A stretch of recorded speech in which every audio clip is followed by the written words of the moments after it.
2 Timóteo, capítulo 4, versos 6 até o 18, diz assim a palavra do Senhor. Quanto a mim, estou sendo já oferecido por libação, e o tempo da minha partida é chegado. Combati o bom combate, completei a carreira, guardei a fé. Já agora a coroa da justiça me está guardada, a qual o Senhor, reto juiz, me dará naquele dia. E não somente a mim, mas também a todos quantos amam a sua vinda. Procura vir ter comigo depressa, porque Demas, tendo amado o presente século, me abandonou e se foi para Tessalônica. Crescente foi para a Galácia e Tito para a Dalmácia. Somente Lucas está comigo. Toma contigo Marcos e traze-o, pois me é útil para o ministério. Quanto a Tíquico, mandei-o até Éfeso. Quando vieres, traze a capa que deixei em Troade, na casa de Carpo, bem como os livros, especialmente os pergaminhos. Alexandre o latoeiro casou-me muitos males. O Senhor lhe dará a paga segundo as suas obras. Tu, guarda-te também dele, porque resistiu fortemente às nossas palavras. Na minha primeira defesa, ninguém foi a meu favor. Antes, todos me abandonaram. Que isto não lhe seja posto em conta. Mas o Senhor me assistiu e me revestiu de força, para que por meu intermédio a pregação fosse plenamente cumprida e todos os gentios a ouvissem, e fui libertado da boca do leão. O Senhor me livrará também de toda obra maligna e me levará a salvo para o seu reino celestial. A Ele, glória pelo século dos séculos. Amém. Nós sabemos que o apóstolo Paulo é responsável pela composição da maior parte do conteúdo neotestamentário. As duas cartas a Timóteo fazem parte desse compêndio, e essa que nós acabamos de ler é a última carta que o apóstolo Paulo escreve ao longo de todo o seu ministério. Acredita-se que ele escreveu essa carta a Timóteo entre os anos 66 ao ano 67 depois de Cristo. O imperador romano naquela época era o famoso Nero. E Paulo escreve essa carta da sua segunda prisão, exatamente na cidade de Roma. Por volta do ano 64 depois de Cristo, a cidade de Roma, segundo os estudiosos, foi incendiada. E por essa razão o apóstolo Paulo foi aprisionado. E você deve estar se perguntando, mas por quê? Será que o apóstolo Paulo incendiou acaso a cidade de Roma? Não. Alguns estudiosos acreditam que o responsável por incendiar a cidade foi o próprio Nero. Existem alguns outros que discordam dessa teoria. Entretanto, como os cristãos eram malquistos pelos pagãos adoradores de deuses falsos do Império Romano, eles se aproveitaram dessa oportunidade do incêndio da cidade de Roma para acusar os cristãos de serem responsáveis pela queima da cidade. Foi algo terrível. Contam os historiadores que a cidade ficou queimando cerca de 6 a 7 dias, sem parar. Como o apóstolo Paulo era o líder principal, um dos líderes principais dos cristãos nessa época, e os judeus o odiavam, diz a serva do Senhor no livro Atos dos Apóstolos, que eles encontraram em Paulo um bode expiatório. E Paulo foi acusado de liderar o incêndio da cidade de Roma. Portanto, ele foi pego, aprisionado e foi colocado agora numa masmorra fria, insalubre e completamente sombria. Segundo o que ele mesmo escreveu aqui no livro de Timóteo, Paulo, no final da sua vida, estava completamente abandonado pela quase totalidade dos seus amigos. Esse capítulo que nós acabamos de ler é o último capítulo da segunda carta enviada por Paulo a Timóteo. E ele escreveu essa carta de dentro dessa masmorra, fria, insalubre e sombria, de onde a maioria daqueles que estavam ali encarcerados saíam para a sua morte. E os que não saíam para morrer, saíam leprosos. Portanto, as palavras que acabamos de ler são as últimas palavras do apóstolo Paulo antes dele morrer. Tente você se colocar na mesma condição em que o apóstolo Paulo se encontrava. Quais seriam as suas preocupações nesse momento? E que pedidos você faria para aquela pessoa que fosse a mais próxima de você, como Timóteo o era do apóstolo Paulo? Tendo isso em mente, voltando para o versículo 13 do texto que acabamos de ler, observe um pedido bastante peculiar que o apóstolo Paulo faz para o seu discípulo Timóteo. Quando vieres, traze a capa que deixei em Troade, em casa de Carpo, bem como os livros, especialmente os pergaminhos. Eu não sei para você, mas é curioso pensar que Paulo estava para morrer, e ele sabia disso. Afinal de contas, se você volta os seus olhos aí para o versículo 6 do texto que acabamos de ler, Paulo diz assim: quanto a mim, estou já sendo oferecido por libação e o tempo da minha partida é chegado. Ou seja, Paulo sabia que estava para morrer. Possivelmente aquele problema físico que o apóstolo Paulo tinha, de dificuldades de enxergar, estava ainda mais intensificado nesse momento. Afinal de contas, o apóstolo Paulo já era um senhor de idade nessa ocasião. E mesmo ao levarmos em consideração essa situação, essas circunstâncias, é interessante o pedido que o apóstolo Paulo faz a Timóteo, de que o traga para ele os seus livros. Esse texto, para mim, demonstra o quanto Paulo valorizava profundamente o estudo, a leitura e o conhecimento e a expansão intelectual, a erudição, o estudo, como eu já mencionei, da Palavra de Deus e outros livros que faziam parte da sua cultura naquela época. Se você pega, por exemplo, o livro de Atos, capítulo 17, você vê o apóstolo Paulo pregando, discursando no Areópago da cidade de Atenas, e ele começa a discutir com filósofos epicureus, e ele cita alguns pensadores daquela época, e época muito anteriores do Império Grego, o que mostra que o apóstolo Paulo era um homem que estudava, um homem que se alimentava daquilo que fazia a sua mente crescer, expandir e fortalecer. Nesse momento próximo do seu martírio, esse texto me leva a concluir que Paulo queria ocupar a sua mente com um conteúdo edificante.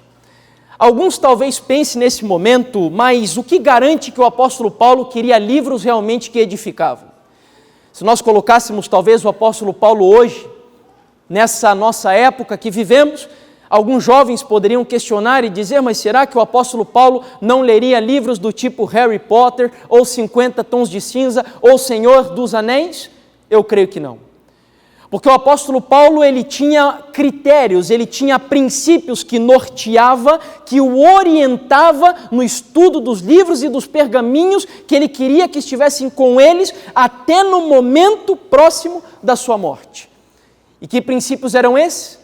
No livro de Filipenses, no capítulo 4, no versículo 8, nós temos aqui os princípios que orientavam o apóstolo Paulo a escolher as literaturas que o faziam crescer intelectualmente e espiritualmente.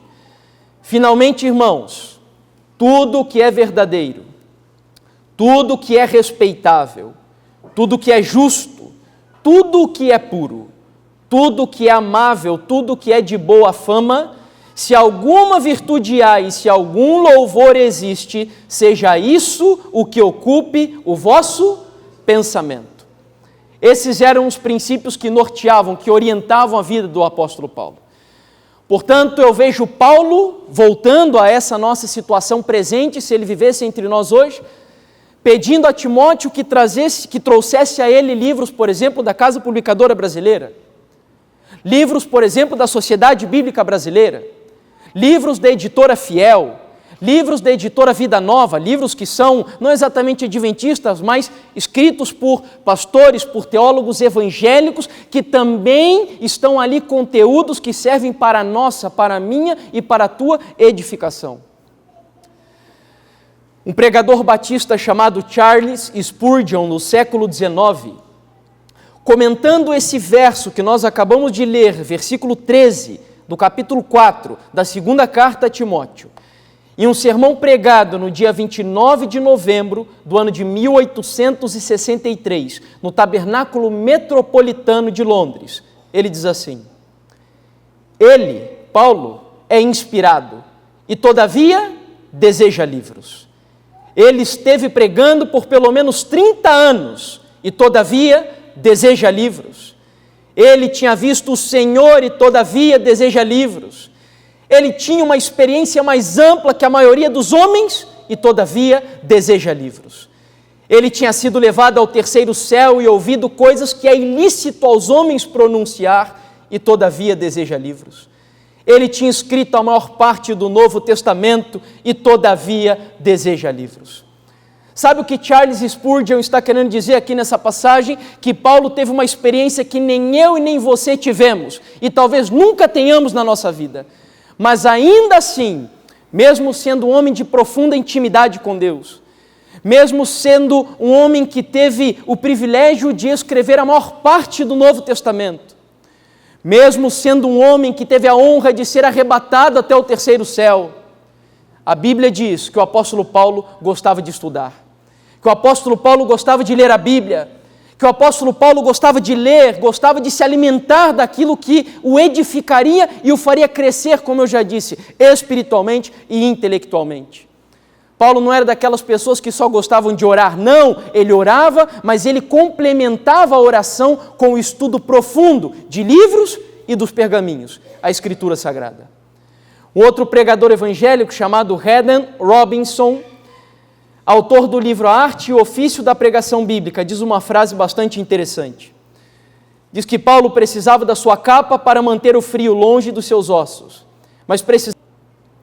O interessante é que o estudo era algo tão importante para o apóstolo Paulo, que ele não apenas considerava isso como um fundamento da sua vida espiritual, mas ele também deixaria isso como um legado para os seus discípulos.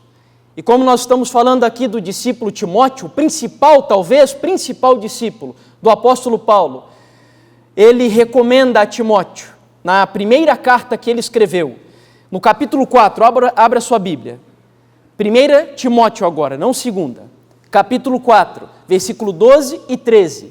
Veja a recomendação, o bastão que o apóstolo Paulo estava agora entregando nas mãos de um dos seus maiores e principais discípulos. 1 Timóteo, capítulo 4, verso 12 e 13. Ninguém despreze a tua mocidade, pelo contrário, torna-te padrão dos fiéis na palavra, no procedimento, no amor, na fé, na pureza. Até a minha chegada, aplica-te ao quê, irmãos? A leitura, a exortação e ao ensino. Paulo aqui está agora instando, motivando, animando, aconselhando o seu discípulo fiel, o jovem Timóteo, a ser um jovem aplicado, um jovem que se empenhasse, que se dedicasse na leitura. Obviamente, na leitura de livros, como eu já disse, que edificam, que fazem a pessoa crescer. Nós temos hoje, infelizmente, muitos jovens que gostam de ler, mas leem conteúdo porcaria, que não presta, que não edificam. Certa vez eu ouvi uma pregação do Dr. Rodrigo Silva e ele dizia que o grande problema da nossa geração hoje talvez não seja a falta de cultura, mas sim a absorção de uma cultura inútil. Esse é o grande problema. Talvez alguns aqui tenham o hábito de ler, mas o que você está lendo, o que você está estudando? Paulo aconselha Timóteo a ler, a estudar, a ser aplicado na leitura. E tem um detalhe mais aqui nessa passagem que me chama muito a atenção. Alguns tentam inverter a ordem do que disse o apóstolo Paulo. Ele disse assim: leia, exorte e ensine. Alguns querem ensinar, querem sugerir, querem opinar, querem aconselhar e até mesmo repreender sem antes conhecer. Isso é um baita de um problema. Afinal de contas, a palavra do Senhor diz que o meu povo está sendo destruído por falta do quê? Conhecimento. Veja, não é falta de informação. Informação nós temos, mas o conhecimento é informação aplicada. Entende?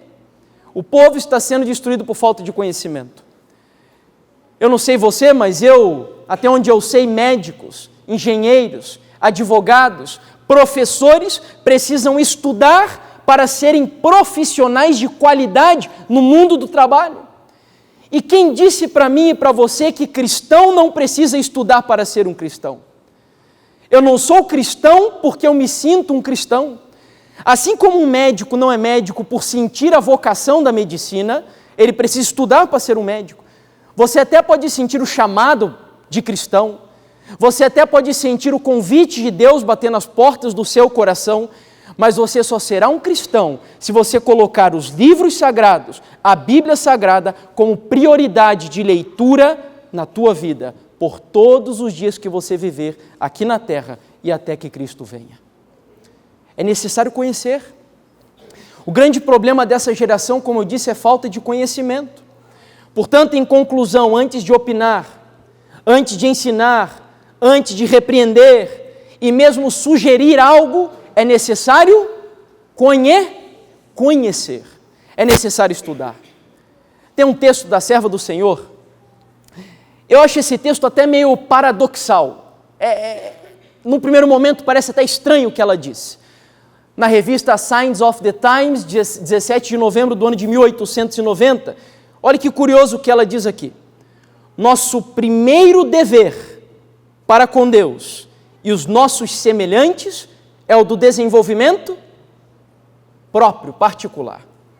Ou seja, eu só cumpro os 2 grandes mandamentos. Quais são os 2 grandes mandamentos que Jesus ensinou? Amar a Deus sobre todas e ao próximo como a ti. Eu só cumpro esses 2 grandes mandamentos, segundo esse texto, se eu cumpro com o meu primeiro dever diante de Deus e do próximo, que é o meu desenvolvimento particular. Eu preciso desenvolver o meu intelecto, desenvolver a minha vida, para que eu possa aconselhar, para que eu possa instruir as pessoas a irem para o céu. O texto segue dizendo: toda a faculdade de que o Criador nos dotou deve ser cultivada ao mais alto grau de perfeição, para que possamos realizar a maior soma de bens de que somos capazes. Daí ser bem empregado o tempo dedicado ao estabelecimento e à preservação de boa saúde física e mental. A serva do Senhor, portanto, ela incentiva aos filhos de Deus a crescerem, a dedicarem tempo para o crescimento físico e o crescimento intelectual. Bom, a verdade é que nós vivemos numa época sombria, queridos. O cristianismo, tristemente, está modificando as suas práticas litúrgicas, as suas músicas, os seus métodos de evangelismo, sem preocupar-se com o que está escrito sobre determinados temas. Nós temos visto hoje pessoas mudando, igrejas mudando a seu bel prazer, segundo o que eles pensam, segundo o que sentem. Eu acho que isso é melhor, eu penso que isso vai funcionar, eu acho que é assim. Faça isso sem se preocupar com o que está escrito, sem se preocupar com o estudo. Quando eu preparava esse tema, me surgiu uma expressão na mente, que eu vou usar aqui hoje, chamada de cristianismo paralelo. Eu acredito que nós temos um cristianismo bíblico, um evangelho bíblico, mas hoje, no século XXI, nós temos um cristianismo e um evangelho paralelo. Paralelo porque ele não segue aquilo que está escrito.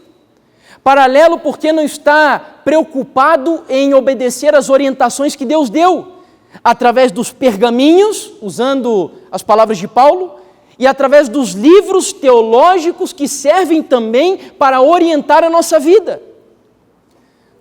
Eu queria que você entendesse apenas 2 expressões aqui, que é importante para esse nosso tema, a palavra inspiração e a palavra iluminação. Inspirados são apenas aqueles que escreveram os livros bíblicos. Mas isso não significa que eu deva ler apenas a Bíblia. Não. É verdade que a Bíblia é suficiente. Mas existe uma outra palavra, uma outra expressão também no universo teológico que se chama iluminação. Por exemplo, se nós pegamos um livro, eu citei aqui o Dr. Rodrigo Silva, ele é um homem que escreve.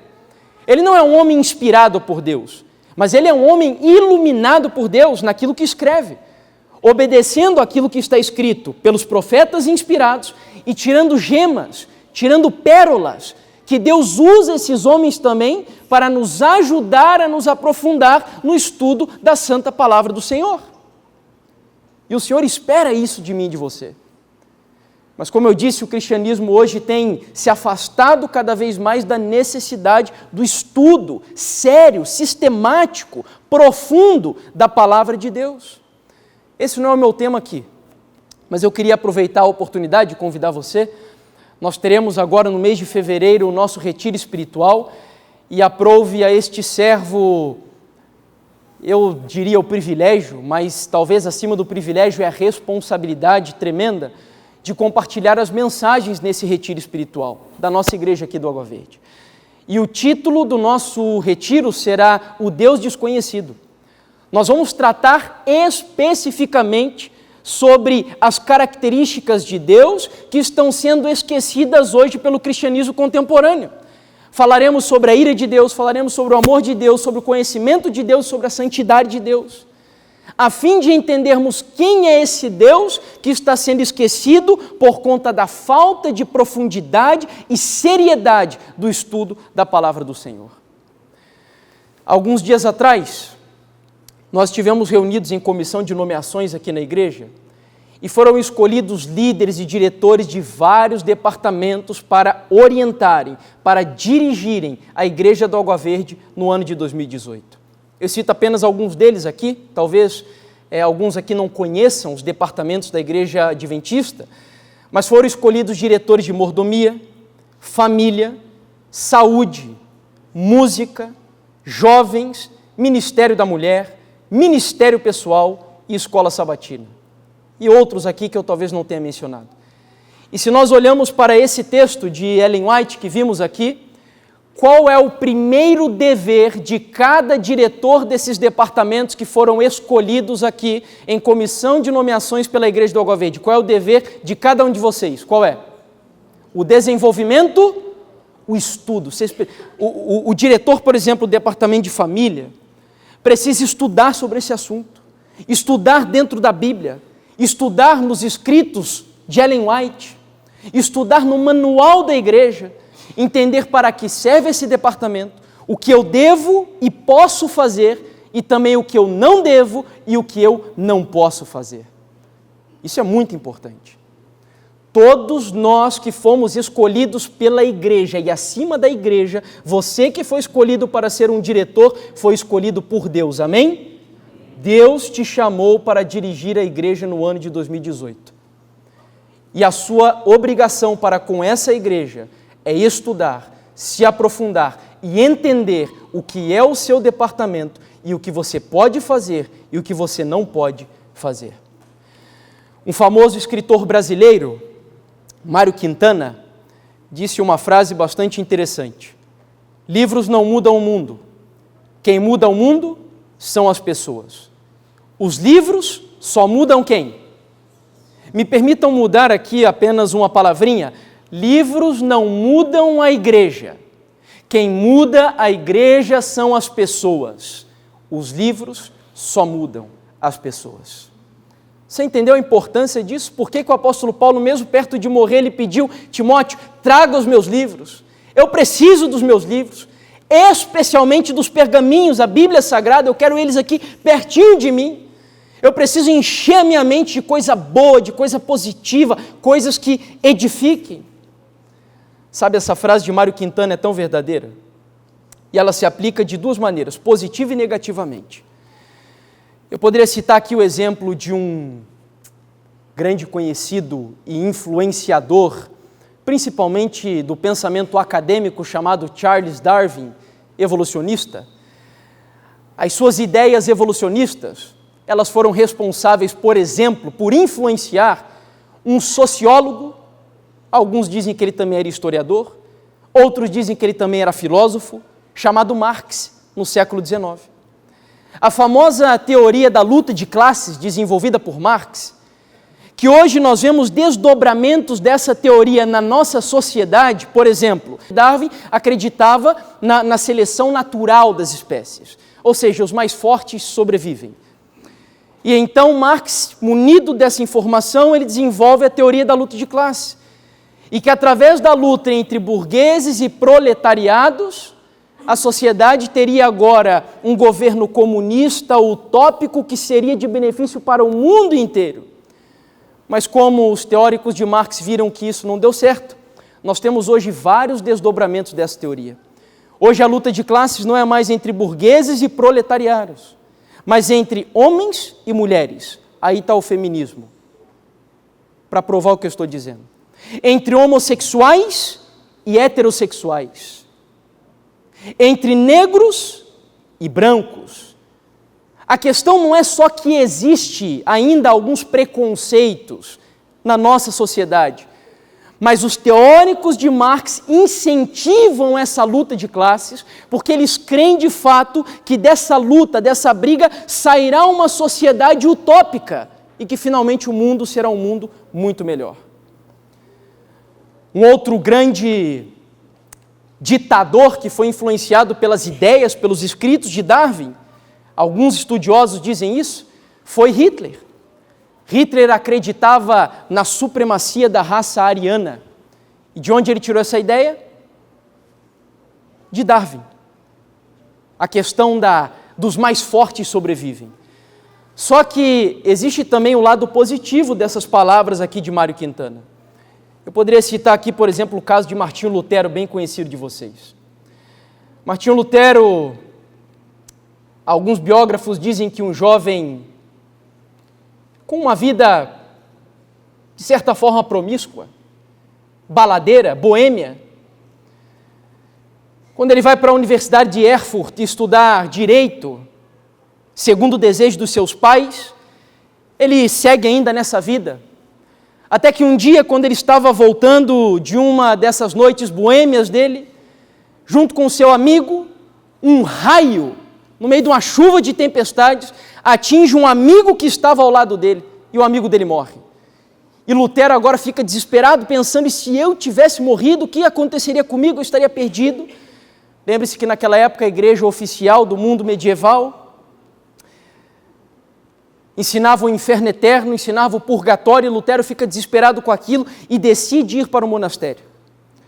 Sabe o que influenciou Lutero a ir para o monastério? Foi estudar o livro As Confissões, de um homem chamado Agostinho de Hipona, mais conhecido como Santo Agostinho. Santo Agostinho tinha uma vida promíscua também. Haviam prostíbulos onde Santo Agostinho ele era extremamente conhecido. As prostitutas, quando ele abandonou a vida promíscua e devassa que vivia, as prostitutas chegavam a tratá-lo com intimidade, perguntando, quando você vai voltar aqui de novo? Mas quando Lutero lê as confissões que ele escreveu e vê que ele mudou a sua vida, Lutero, influenciado por aquilo, pensa, eu também posso mudar. Se Deus mudou a vida desse homem, a minha vida também pode ser mudada. E ele vai para o monastério. Mas ali no monastério, Lutero ainda segue vivendo dilemas profundos, porque ele não encontrava na doutrina da igreja romana a mensagem que trouxesse paz e esperança ao seu coração, até que um dia, dentro do monastério, ele encontra uma Bíblia acorrentada. E ele vê e começa a folhear as páginas dessa Bíblia e começa a desejar aquilo que estava escrito naquele livro. E então, resumindo a história de Lutero, quando ele se depara com o livro de Romanos, que foi escrito pelo apóstolo Paulo, esse homem foi liberto, a sua vida mudou, e a vida de Lutero mudou tanto que a influência da mudança na vida dele segue operando mudança na minha e na tua vida até os dias de hoje. Por causa de um livro, ou por causa de 2 livros, poderíamos dizer. Vejam como Mário Quintana disse, livros não mudam o mundo, quem muda o mundo são as pessoas, os livros só mudam as pessoas. Para nós entrarmos aqui no final dessa mensagem. Eu esqueci de mencionar algo aqui importante. A minha própria esposa, ela teve a sua vida mudada, especialmente por causa de um livro. Alguns aqui conhecem a nossa história do período que nós passamos lá no deserto do México, passamos quase um ano naquele local, E eu me lembro como se fosse hoje da minha esposa sentada com seu tablet, lendo algumas coisas, perto de um riacho que passava no local onde nós estávamos ali acampados, há alguns dias. E então o tablet da minha esposa caiu no rio e apagou. E nesse momento eu só tinha levado um livro daqui do Brasil lá para o México. Era o livro chamado O Maior Discurso de Cristo, escrito por Ellen White. É um comentário inspirado por Deus do famoso Sermão do Monte de Jesus, de Mateus 5 até Mateus capítulo 7. E aquilo que estava escrito nesse livro começou a mudar a vida da minha esposa de maneira... Irmãos, olha, só eu sei, só a nossa família sabe como a minha esposa passou por uma transformação desde essa experiência até os dias de hoje. Livros não mudam o mundo, livros mudam pessoas. E eu vi isso na experiência da minha esposa e também na minha vida. Bom, mas, infelizmente, a cultura literária no nosso país é bastante pobre. E aí eu e você teremos um grande desafio a partir da pregação aqui dessa manhã. No ano de 2016,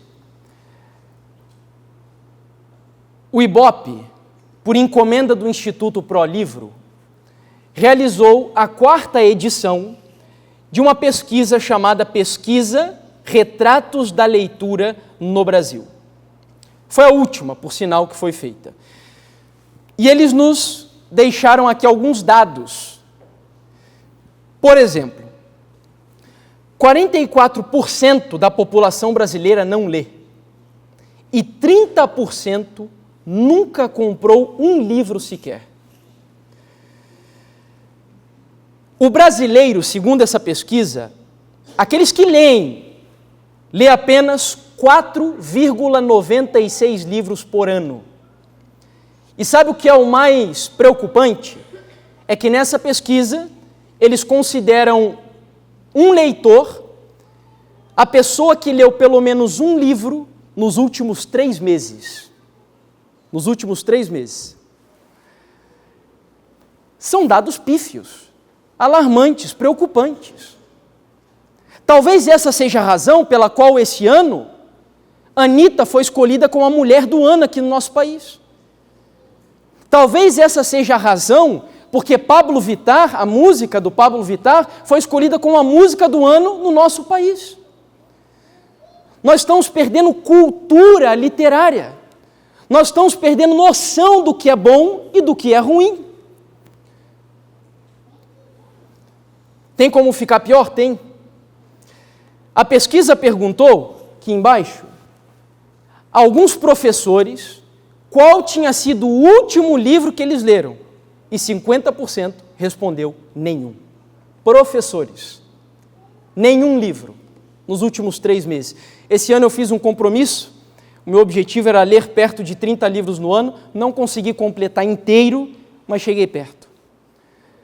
E no final tem uma proposta para vocês, irmãos. É uma proposta importante. Nós estamos aqui no penúltimo dia do ano. E é por isso que eu dediquei esse espaço para tratar sobre esse assunto.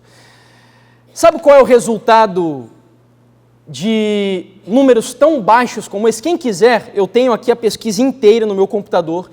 Foi lançado um livro pela editora Sextante e também tem o PowerPoint da pesquisa inteirinha. Tem outros números aqui que eu não teria tempo para tratar sobre todos eles com vocês. Então, quem tiver curiosidade, eu tenho aqui no meu computador e posso passá-los. Sabe qual é o resultado? Nos últimos exames do PISA, que é o Programa Internacional de Avaliação de Estudantes, seria o equivalente ao Enem internacional. Entre 70 países avaliados, o Brasil aparece nas últimas posições em todos os quesitos de avaliação, inclusive literatura. Todos. Lamentável. Nós estamos perdendo para países ali, tipo Trinidad e Tobago, Quênia, Colômbia, que é um país muito menor do que o nosso. O jornal Gazeta do Povo, se eu não me engano foi no mês de setembro, não lembro agora quando foi, trouxe essa matéria. O QI brasileiro pode estar diminuindo e a culpa é da escola. E aí eles mostram um gráfico, olha só, todos os países que foram examinados, o QI crescendo, o Brasil é o único que está diminuindo. Dos 31 países examinados, o nosso é o único que está diminuindo. Talvez isso explique o porquê, por exemplo, na Europa e nos Estados Unidos, o cristianismo está sendo abandonado pelo ateísmo. No Brasil isso não acontece. No Brasil o cristianismo talvez não esteja sendo abandonado pelo ateísmo, mas está sendo modificado por doutrinas, tradições humanas que não estão escritas na Bíblia Sagrada e nem pelos teólogos sérios da igreja cristã. Porque não leem. E aí nós temos uma situação triste como essa que vemos aqui. Voltando para a pesquisa Retratos da Leitura do Brasil, esse é o último dado que eu passo para vocês, a leitura ficou apenas em 10º lugar quando o assunto é o que você gosta de fazer no seu tempo livre. Veja só, irmãos. Primeiro, assistir televisão, depois ouvir música, usar a internet, reunir-se com os amigos ou a família, assistir vídeos ou filmes em casa, usar o WhatsApp, escrever, usar o Facebook, Twitter ou Instagram e, por fim, ler jornais, revistas ou notícias, ler livros em papel ou digital. Esse daqui é o livro que foi lançado com todos esses dados aí da pesquisa Retratos da Leitura no Brasil. Sabe, eu vejo isso e eu me lembro de uma frase certa vez que eu vi, a pessoa dizendo assim que a tecnologia veio talvez para condenar quase toda uma geração. A geração que eu e você vivemos. O entretenimento, mais precisamente falando. Porque pessoas diziam que não tinham tempo, até algum tempo atrás. Mas hoje tem tempo para passar 2 horas no Facebook, 2 horas assistindo uma partida de futebol, 2, 3 horas mexendo no Instagram, trocando mensagens ali no Twitter, no WhatsApp. E essa pessoa dizia que o entretenimento veio para mostrar que diante de Deus nós nunca poderemos usar a desculpa, eu não tenho tempo. Se você fizesse hoje uma retrospectiva do teu ano de 2017, quanto tempo você se dedicou para crescer intelectualmente e espiritualmente? Quantos fizeram um ano bíblico?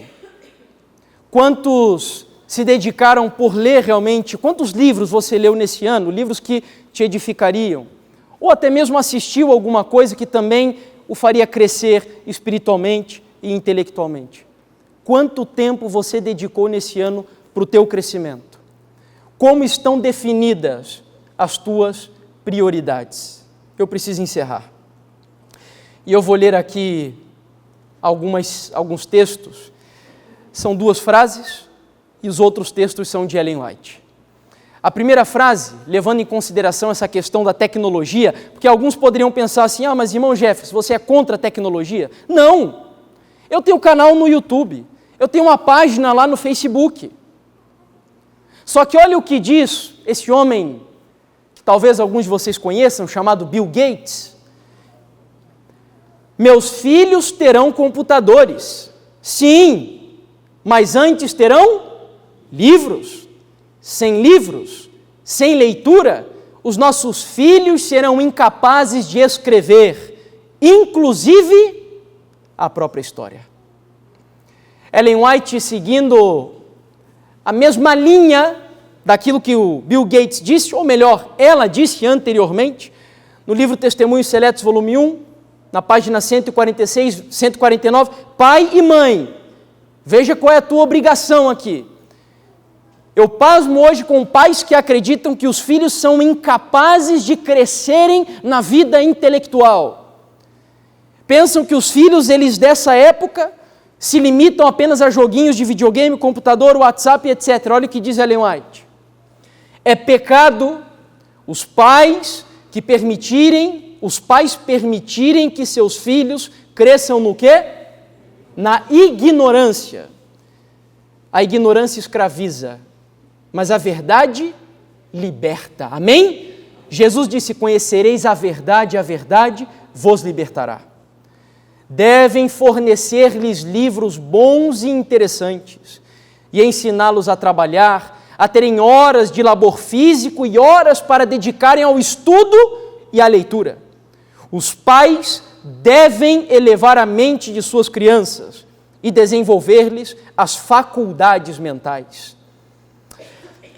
Na última viagem que eu fiz esse ano, para Belo Horizonte, eu fiquei hospedado na casa de um casal durante alguns dias e eu achei a coisa mais linda, a mãe ordenando ao seu filhinho, que tinha, se eu não me engano, 3 ou 4 aninhos, que fosse para o seu quarto pegar o livrinho para ocupar algumas horas lendo e estudando. Com um detalhe, ele não sabia ler ainda. Mas a mãe já estava acostumando ele, já estava habituando ele na leitura, no crescimento. É claro que a criança, especialmente, ela só vai obedecer essa orientação se ela ver o exemplo do pai e da mãe. Não adianta também dizer à criança, leia, vá para o seu quarto e estude, enquanto o pai e a mãe estão lá no Facebook, no WhatsApp, e etc. Né? Não adianta. O ex-presidente do nosso país, Fernando Henrique Cardoso, em uma entrevista no site Folha Online, do dia 28 de abril de 2002, ele citou aqui algo interessante, disse algo interessante, eu achei por bem compartilhar com vocês. Meus amigos, além de ser presidente, sou também sociólogo e professor universitário. Quem teve a oportunidade de estudar como eu, sabe que a rotina da leitura é mais do que uma fonte de aprendizado. É uma forma de desenvolver aptidões, de adquirir capacidade de pensar e criar, de ampliar horizontes na vida e na profissão de cada um. Ellen White diz que não é a vontade de Deus que os nossos filhos, que nós sejamos papagaios. Eu estou usando aqui uma palavra que ela não usa, obviamente.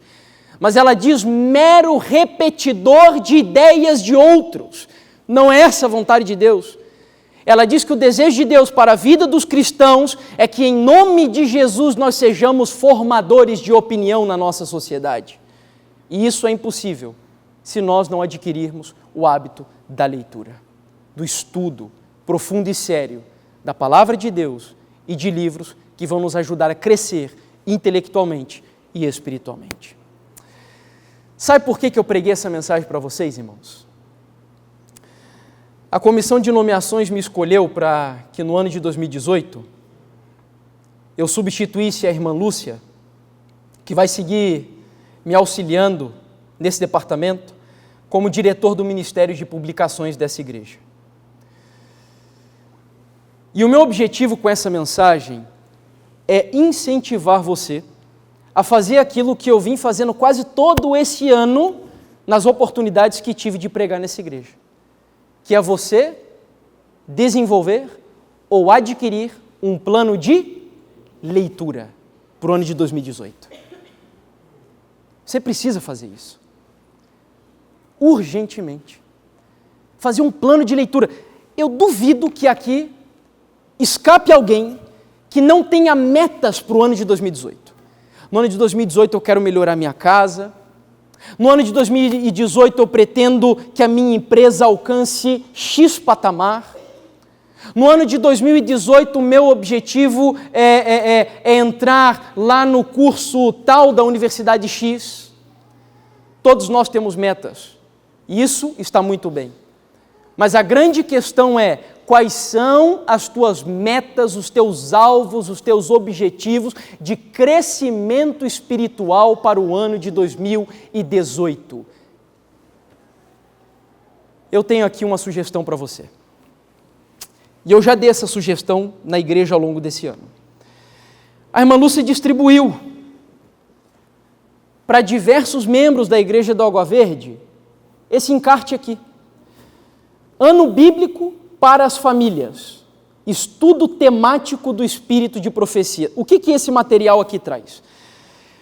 Esse material, ele te oferece o ano bíblico junto com o estudo dos 5 principais livros escritos por Ellen White, que é a série Conflito, que eu costumo dizer que um adventista do sétimo dia que nunca leu esses 5 livros não pode se dizer um adventista do sétimo dia de verdade, porque não conhece qual é a cosmovisão dessa igreja, qual é a maneira de enxergarmos o mundo. E daqui a 2 dias esse plano de leitura começa a entrar em ação. No dia 1º de abril, com um livro chamado Patriarcas e Profetas. E a minha sugestão é que você assuma o compromisso para o teu crescimento espiritual, para o crescimento da tua família, assuma esse plano de leitura. Mesmo você que não é adventista, leia o livro Patriarcas e Profetas. Eu tenho certeza que você vai ter um crescimento espiritual como talvez você nunca tenha atingido na sua vida. Porque esse livro, ele vai te levar para dentro desse livro aqui, que é a Bíblia Sagrada. Eu já passei esse plano de leitura nos grupos de WhatsApp da igreja. Aqueles que ainda não adquiriram, eu vou dar o meu e-mail. Tá? Quem ainda não tem, eu tenho ele em arquivo no computador. Não dá tempo da gente pegar esse material aqui para você começar já agora no dia 1º de janeiro. Em todas as igrejas por onde eu passei esse ano, eu terminava as programações incentivando as pessoas a lerem esse material. Todas. Mas essa igreja aqui é a única que tem agora o privilégio e a oportunidade de começar no momento exato do plano de leitura, que é o dia 1º de janeiro. Então eu vou dar o meu e-mail. E eu espero que a minha caixa de e-mail fique cheia de hoje para amanhã. Que eu vou... Aqueles que eu receber de hoje para amanhã, eu vou passar. Os que eu receber depois, já nem adianta mais. Tá certo? Então, faça um esforço, envie lá o e-mail e eu vou enviar para você de volta o plano de leitura. Pode anotar o meu e-mail aí? É o do projeto que eu desenvolvo. Última Verdade Presente, sem o A na frente. Última Verdade Presente. @gmail.com. Última Verdade Presente, @gmail.com. Sugestão: adquiram esses livros. Tem uma loja da Igreja Adventista do Sétimo Dia, na Rua Visconde do Rio Branco, né? É na Rua Visconde do Rio Branco. Alguém lembra o número? Não. Ok, eu passo depois, quem quiser eu passo depois também. Mas tem uma loja na Rua Visconde do Rio Branco. E você pode adquirir esses livros. A minha sugestão é que você adquira fisicamente. Rua Visconde do Rio Branco, 1300 e... Barão do Rio Branco. Rua Barão do Rio Branco. Qual que é o número? Visconde, é Visconde mesmo. Visconde do Rio Branco. Qual é o número? 1335, loja 1. Por que eu sugiro que você adquira o livro? Porque uma das coisas para a gente crescer na vida intelectual e espiritual é você ter a tua própria biblioteca. Você precisa adquirir as literaturas. Eu sei, não tem problema ler no tablet, ler no celular, mas é muito bom você ter o livro físico na sua casa. Então vai lá, eu não sou colportor, eu não estou ganhando nenhum centavo com esses livros que vocês vão adquirir. Estou falando aqui diante de Deus. A minha intenção é apenas incentivá-los a terem a sua biblioteca particular.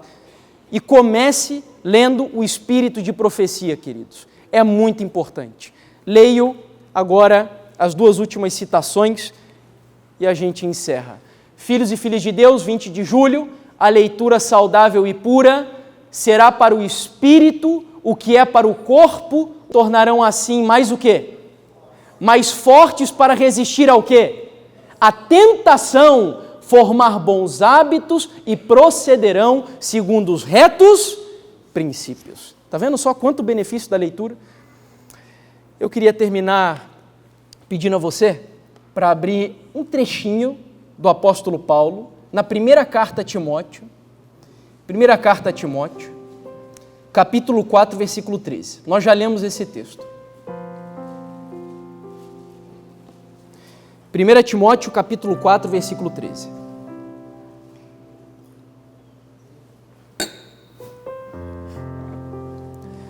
Até a minha chegada, aplica-te à leitura, à exortação, ao ensino. Tente colocar Jesus no lugar de Paulo e colocar você no lugar de Timóteo. E enxergue Jesus dizendo para você assim nessa manhã: até a minha chegada, até que eu volte para te buscar, até que eu venha, aplica-te à leitura, à exortação e ao ensino. Porque se você seguir essa recomendação que eu, Jesus, tenho para você, você terá uma recompensa. E a recompensa é essa daqui. Grande Conflito, página 677. Ali, no reino de Deus, mentes imortais contemplarão com deleite que jamais se fatigará as maravilhas do poder criador, os mistérios do amor que redime. Ali não haverá nenhum adversário cruel e enganador para nos tentar ao esquecimento de Deus. Todas as faculdades se desenvolverão, ampliar-se-ão todas as capacidades. A aquisição de conhecimentos não cansará o espírito e nem esgotará as energias. Ali no reino de Deus, os mais grandiosos empreendimentos poderão ser levados avante, alcançadas as mais elevadas aspirações, as mais altas ambições serão realizadas e surgirão ainda novas alturas a atingir, novas maravilhas a admirar, novas verdades a compreender, novos objetivos a aguçar as faculdades do espírito, da alma e do corpo. Que Deus nos ajude, através de uma vida empenhada, dedicada, de um cristianismo sério, aplicado ao estudo da Bíblia, ao estudo de livros que vão edificar a nossa vida espiritual e a oração. Que Deus nos ajude a, em nome de Jesus, podermos estar inseridos nesse momento em que os nossos olhos contemplarão coisas que nunca foram vistas e os nossos ouvidos ouvirão coisas que nunca foram ouvidas. É o meu desejo e a minha oração, em nome de Jesus. Amém?